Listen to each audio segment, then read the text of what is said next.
Hi, I'm Andrew Armstrong and welcome to the back office. It's been ages, absolutely ages, since I've spoken to the camera. Just checking my phone's off.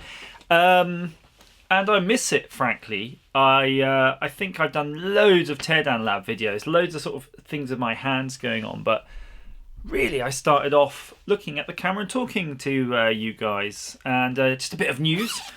I have completed my Tough Mudder this year and I smashed it. I got an hour and 15 minutes off the last time. So all that boot camp, all that training, which you can't measure, because frankly, if you do boot camp, you never win. You're always hurting yourself. You're always getting more and more injured.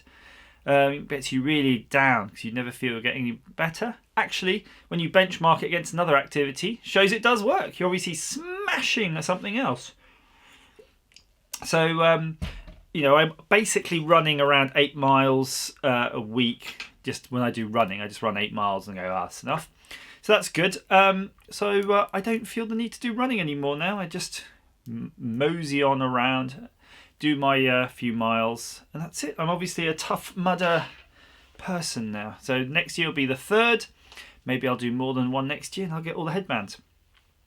So I was going to say there's a purpose to this video, but there's no purpose. I was recently given a lockpicking set and came with one of these locks, which I shall show you now. That's actually one of these practice locks, which, if the camera will ever focus on it, allows you, just take my word for it, it's got all the bits you can see, allows you to see how locks work. But frankly, unless you're going to sit there and pick every single pin, which you're not, you're going to need to learn some techniques, and even these sort of shittiest, nastiest looking things tend to work. So the secret to lock, by the way, isn't to sit there picking it pin by pin like a chump. It's just to work out these different techniques for bumping it. So I'm going to sit here while I talk and fiddle with the lock, and hopefully I'll open it up. So I've been doing a reasonable amount of lock picking, but the other things I've been doing, getting up to, and some of you into this, is the sort of retro gaming. So all around the back office I've got all these bits and pieces, including an actual arcade cabinet, which I might spin the camera around in a bit and show you. Done. Project, which is another, it's really cool, which actually when I sort of counted them all up, brings my total count of Raspberry Pi type projects to a massive number now.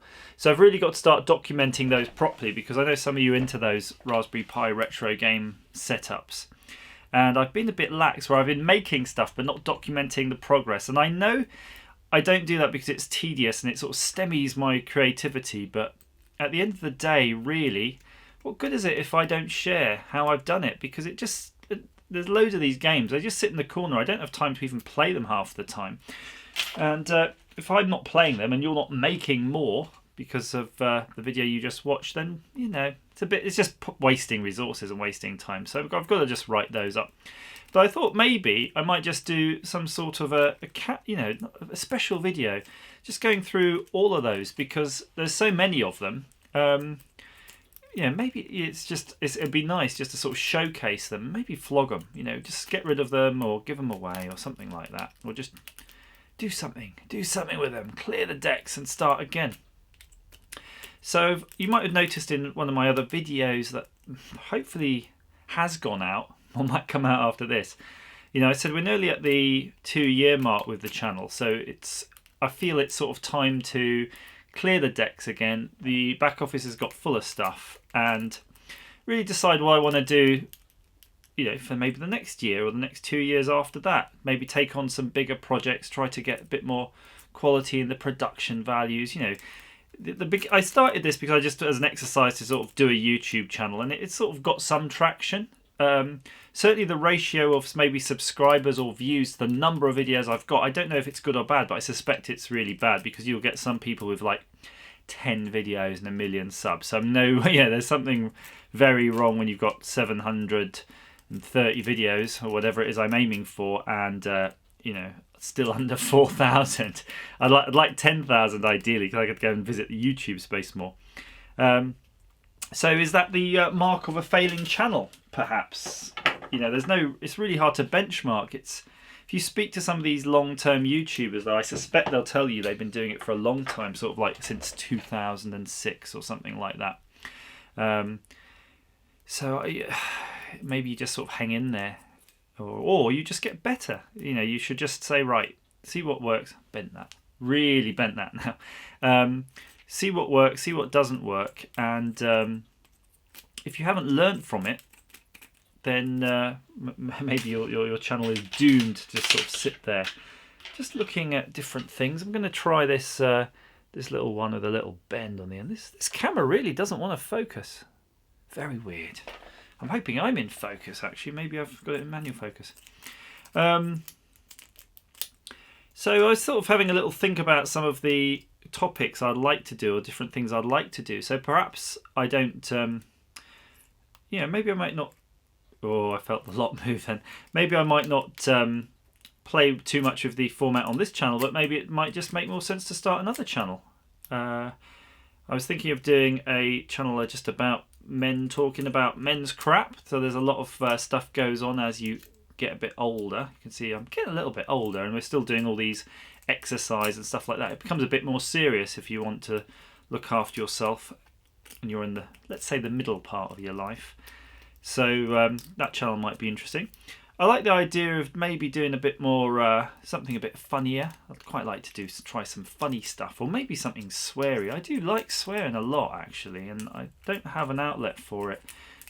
Not too much of it, at least on this channel. But probably more than most things, I think I'd probably just like to work with other people, because YouTube can be a very solitary activity, can't it? We're just sitting here talking to the camera. Either I'm fiddling with some electronics, or I'm breaking something. Essentially, most of the time, that's not good. You're spending time away from your family, but is it? But you're not really doing anything particularly quality.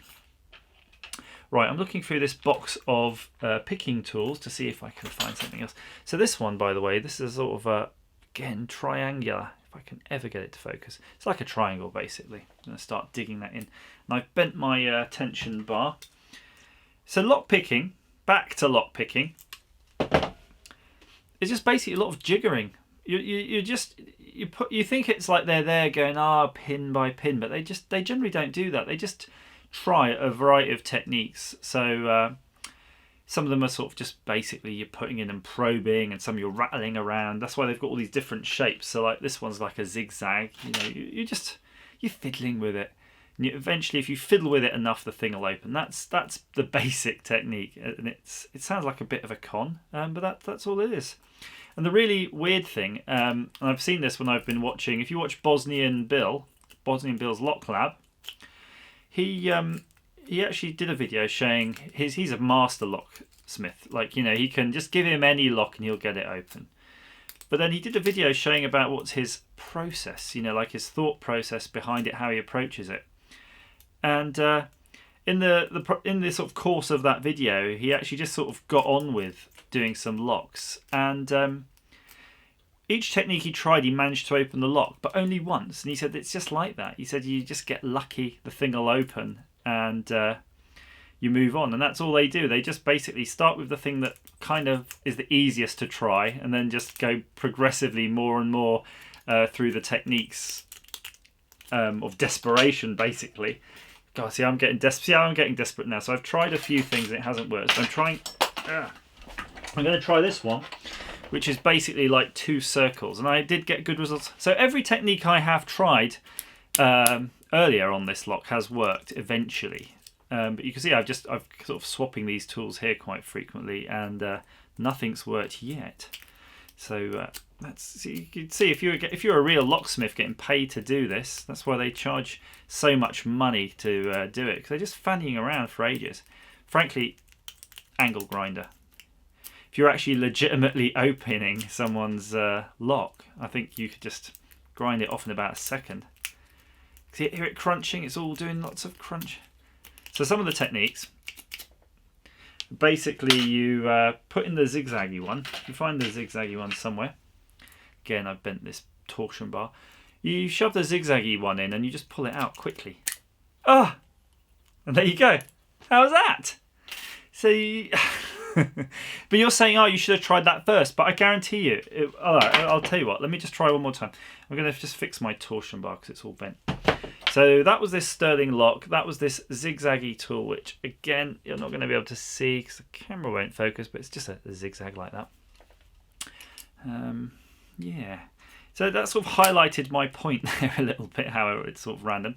So I'm holding the lock. I've got this, just to show you what I'm doing, I've got this bar here, which is putting pressure on the cylinder, and I'm keeping a finger on that. And then I'm just working the tool in the lock. See, I tried it exactly like last time, didn't work that time. It's just luck. It's just luck. Imagine you did it like first time though. People would think, oh, you're such a great locksmith. Take my money. Get off. So some of you have written to me and asked me when am I going to do more games videos, and I don't have an answer for you just yet because I felt that there. I thought it was just about to move. I do like the playing of the games, but recently I sort of spend more time playing the Nintendo GBA or SP, which isn't really particularly easy to record. And if you're going to play it on an emulator and that, it just takes the fun out of it. To be honest with you, I don't want to. I want to play the games to relax. I don't want to play the games to make a video. So I don't know really. I'm probably going to make some game videos when I finish my different Raspberry Pi. There you go. Look at that. See? Look at that.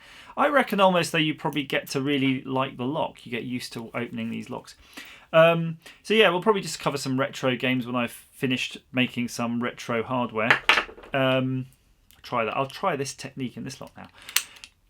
But apart from that, I don't know really. There's loads of great channels playing loads of great games, and they do really good games reviews and everything. So you know, my favourite sort of Larry Bundy and DJ Slopes, Kim Justice. There's so many of them. I've kind of gone off the old nostalgia stuff recently, though. I've really not been.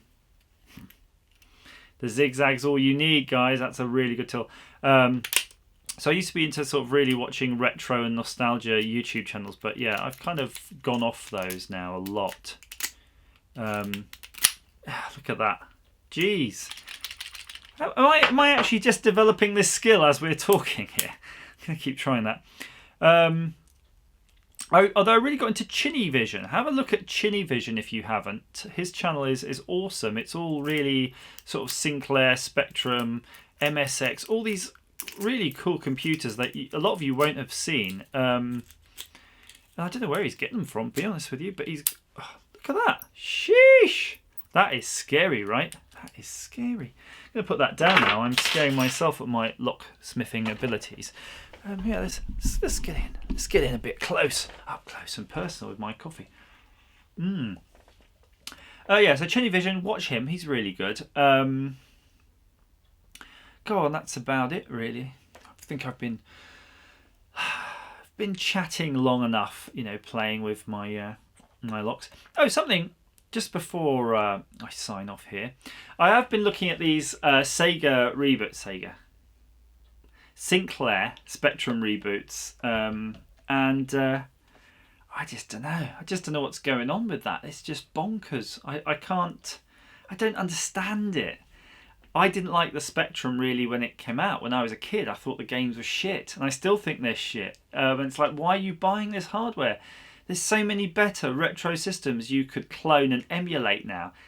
The Spectrum really shouldn't be one of them. And I think there's a lot of people going to buy these. They're going to sort of throw down a few £100 and get this thing, play it for 2 minutes and go, oh yeah, the games were a bit shit. Why didn't I just buy an actual original Spectrum that you can just go on eBay now and buy? You can buy a real one.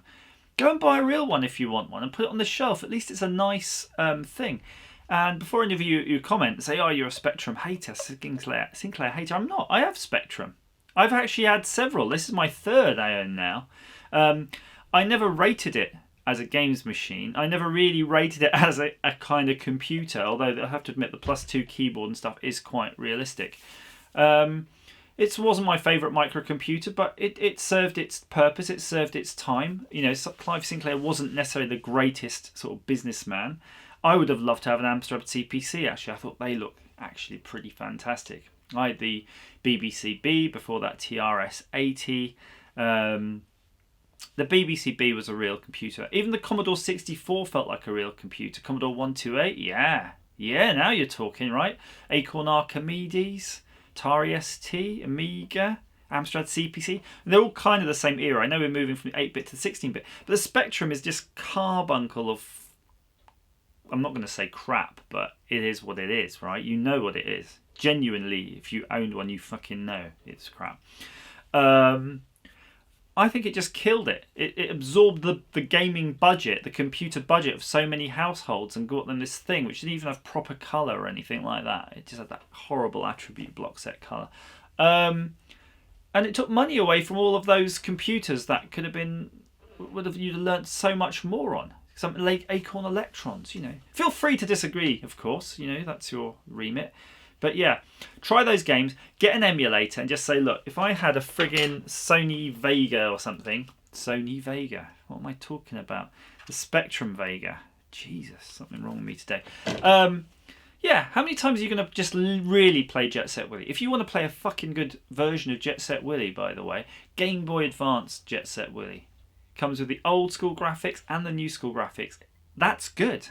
Game Boy Advance version of Jet Set Willy. You'll make the Spectrum versions, you know, you'll go, why? That's all you're buying those Spectrum things for, to play that. And maybe Chucky Egg. Chucky Egg's way better on the Beeb. Just don't get it. Get any of those other ways of playing those same games. And if you're going to make a reboot system, how about BBC-B? I'd like that. Why not? Why waste your time making the reboot system when, okay, let's say there's this new one now, I can't even remember what it's called, the Spectrum, I'm going to say Forever or some shit like that. And it's got an FPGA running and a ZX80, and it's doing all the emulation of the hardware. So it's supposed to be hardware compatible with a ZX Spectrum, which sounds, oh great, so I can use my Kempston joystick. Why the hell would you want to do that? Whereas I think you can actually just plug in a proper USB joystick into this thing anyway. But what they say is it has a genuine Z80 running at 8 megs. Woo! Well, you could just emulate that in FPGA and just reduce your BOM cost anyway, but let's put that aside. What they say is you can improve the performance and capability of this machine. So it's got more graphics modes, more memory, internet, everything, all this amazing stuff, by putting a Raspberry Pi Zero on it. So by putting a computer on it that can actually emulate everything else anyway and make this thing much cheaper to manufacture, you can upgrade it, which is just bullshit, right? It's absolute bullshit. Why didn't they make a really nice enclosure with a nice keyboard, memory card, everything like that for a Raspberry Pi? I'd buy that I could just play any game I want on it in the emulation, right? So I could make it a Spectrum one day, a BBC-B the next, an MSX, an Atari ST, just a really nice retro styled case that plugs it straight into a TV or monitor, has all the peripheral ports. I'd like that. A Raspberry Pi all-in-one keyboard case. Just make that. Don't have to do this thing branding by Sinclair or Alan Sugar or friggin' Chris Curry, Tim Curry, whoever it is from BBC days. It's not needed. Just make a nice retro thing.